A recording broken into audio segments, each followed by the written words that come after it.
Hace 100 años, crear un coche de lujo no era comprarlo.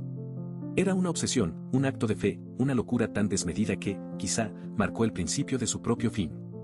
Veremos cómo una industria entera se levantó sobre el esqueleto desnudo de una máquina, desafiando toda lógica de producción. Descubrirás la oscura verdad detrás de los talleres que convertían el metal en arte y el coste real de la perfección. Entenderás por qué lo que hoy consideramos el colmo del lujo, fue en su momento una apuesta arriesgada que redefinió para siempre el poder de la personalización. Esta es más que la historia de un coche. Es la historia de una era. Empezamos. A principios del siglo XX, el mundo se aceleraba a un ritmo sin precedentes. La industria, con su humo y su promesa, estaba transformando paisajes y vidas. Pero entre el clamor de las fábricas y el rugido de los nuevos motores, emergía una nueva forma de expresión, un símbolo definitivo de estatus y ambición que cambiaría para siempre el concepto de lujo. No era solo el poder del automóvil, sino la promesa de algo más profundo, la máquina personalizada, creada únicamente para su dueño. Imaginen las calles de París, Londres o Nueva York en las primeras décadas del siglo XX, bulliendo con una energía vibrante. Es una época donde los límites de la ingeniería parecían desaparecer, y el acero, la madera y el cristal se convertían en lienzos para los más grandes artistas del metal y el diseño. En el corazón de esta revolución, un puñado de marcas ya míticas, Rolls-Royce, Duesenberg, Bugatti, ofrecían a una clientela selecta lo que hoy consideraríamos una base fundamental, el chasis. Una estructura rodante, sí, pero esencialmente desnuda, esperando ser vestida, soñada, hecha carne. Aquí es donde entraban en juego los verdaderos magos, los carroceros. Talleres legendarios como Pininfarina en Italia, ya con su inconfundible elegancia, o el británico Maline, que ya contaba con una historia centenaria, no fabricaban coches en el sentido moderno. Su arte era el de transformar ese esqueleto metálico en una escultura rodante, una declaración de principios. Si te está gustando, por favor, suscríbete, nos ayuda a seguir trayéndote más videos. Trabajaban con la precisión de un relojero y la visión de un arquitecto, moldeando la chapa a mano. Puliendo la madera hasta el brillo de un espejo, cosiendo los cueros más exquisitos puntada a puntada. No había líneas de montaje, solo mesas de dibujo, yunques y la pasión artesana. Este florecimiento de la carrocería a medida, que alcanzó su edad de oro entre 1900 y la década de 1930, era un fenómeno reservado a la élite. Los magnates de la industria, los miembros de la realeza y la aristocracia, las estrellas de cine de la época dorada, no buscaban simplemente un medio de transporte. Deseaban una extensión de su propia identidad, un reflejo tangible de su inmensa fortuna y de su gusto inmaculado, o a veces, de su más excéntrico capricho. Cada vehículo era una obra de arte única, irrepetible, una declaración de opulencia que marcaba la distancia entre el común de los mortales y aquellos que podían pagar por lo extraordinario. En aquellos talleres bulliciosos, bajo la tenue luz de las bombillas incandescentes, se forjó el verdadero ADN del lujo automotriz personalizado. Se establecieron las reglas no escritas de una artesanía que valoraba cada detalle, cada curva, cada costura. Pero lo que aquellos maestros pioneros no podían prever es cómo su legado de personalización extrema sentaría las bases para un futuro, donde la búsqueda de la exclusividad se toparía con los retos de la era moderna. Una época donde el coste, la tecnología y la pura ambición humana llevarían el concepto de coche a medida a un nivel de complejidad y secreto inimaginables. El apetito por lo verdaderamente único, lejos de apaciguarse, se volvió voraz. Impulsados por una demanda creciente y la promesa de una rentabilidad astronómica, los fabricantes de automóviles de lujo se vieron tentados a llevar su legado de personalización a cotas jamás imaginadas. Ya no era suficiente con cambiar el color de la pintura o el tipo de cuero. Los clientes más exigentes, con presupuestos virtualmente ilimitados, comenzaron a demandar la redefinición completa de vehículos.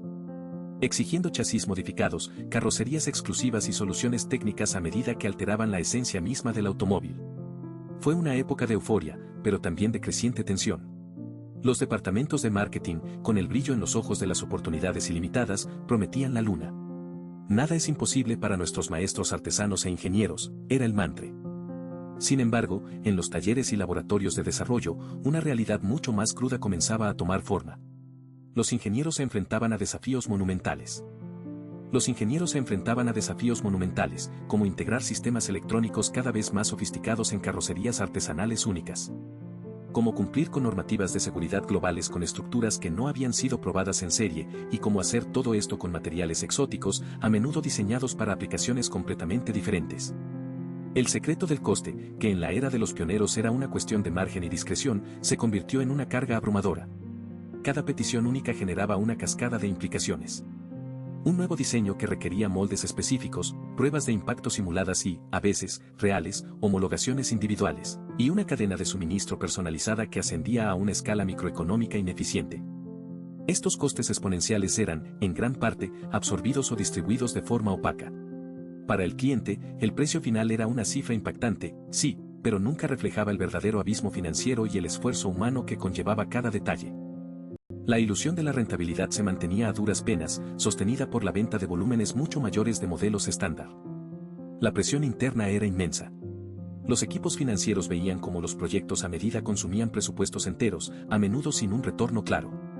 Los ingenieros se agotaban intentando dar forma a ideas que, sobre el papel, parecían imposibles. Los artesanos, maestros de un oficio milenario, se encontraban luchando con la integración de materiales avanzados o sistemas complejos en creaciones que exigían la delicadeza del trabajo manual.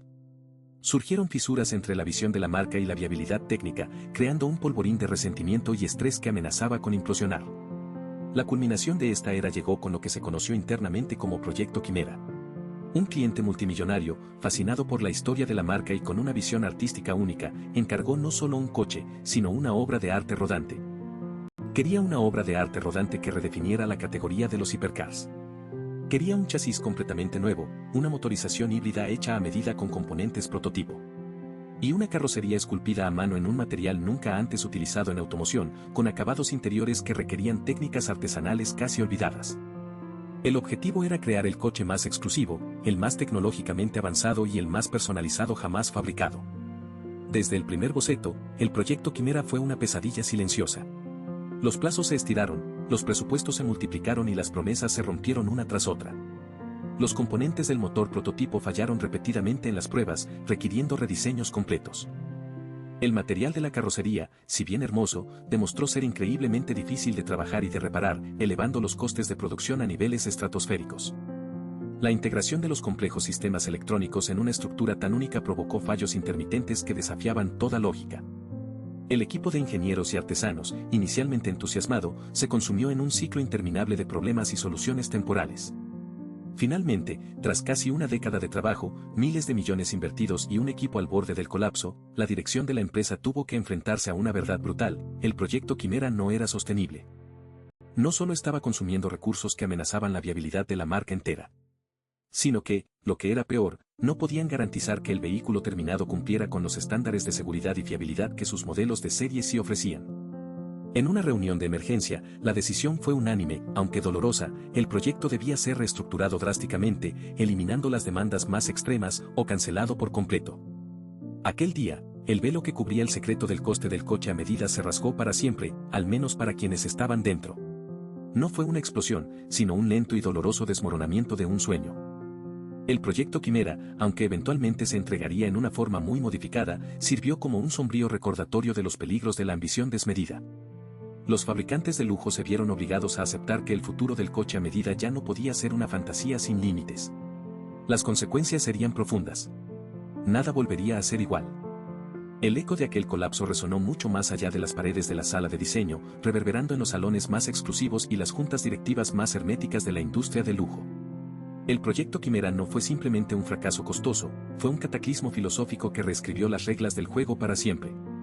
Las consecuencias se manifestaron en una transformación profunda de la relación entre el creador y el cliente, y en una nueva y sobria definición de lo que significaba la palabra a medida. Para los fabricantes, la primera y más inmediata consecuencia fue una reevaluación brutal de sus procesos. La barra de lo imposible se recalibró drásticamente. Los departamentos de creación especial, antes templos de la fantasía desinhibida, se convirtieron en laboratorios de ingenio disciplinado. Los sueños de los clientes ya no se recibían como mandatos divinos, sino como intrincados rompecabezas que debían encajar dentro de los límites de la física, la seguridad, la sostenibilidad y, crucialmente, la identidad de marca. Se establecieron nuevos protocolos, comités de viabilidad y un escrutinio técnico sin precedentes antes de que cualquier concepto siquiera tomara forma de arcilla. El coste de la ambición desmedida había sido medido en tiempo, recursos y reputación, y era un precio que nadie estaba dispuesto a pagar de nuevo. Los clientes, por su parte, se encontraron con una nueva realidad. Aquellos habituados a que su fortuna les otorgara un poder ilimitado para dictar la creación, tuvieron que aceptar que el verdadero lujo residía ahora en la maestría de la ejecución dentro de parámetros razonables. La fantasía de una creación sin bridas dio paso a una apreciación más profunda por la ingeniería exquisita, el diseño temporal y la personalización que honraba la herencia de la marca. El secreto del fabricante de lujo ya no era su capacidad de construir cualquier cosa, sino su habilidad para curar y perfeccionar lo extraordinario dentro de lo posible, guiando al cliente hacia la cumbre de la expresión individual sin cruzar el abismo de lo quimérico. El proyecto Quimera, aunque deformado, finalmente vio la luz del día, un espectro de su visión original, despojado de gran parte de su audacia primigenia. Si te ha gustado, suscríbete para más historias increíbles. Nos ayuda mucho a seguir creciendo.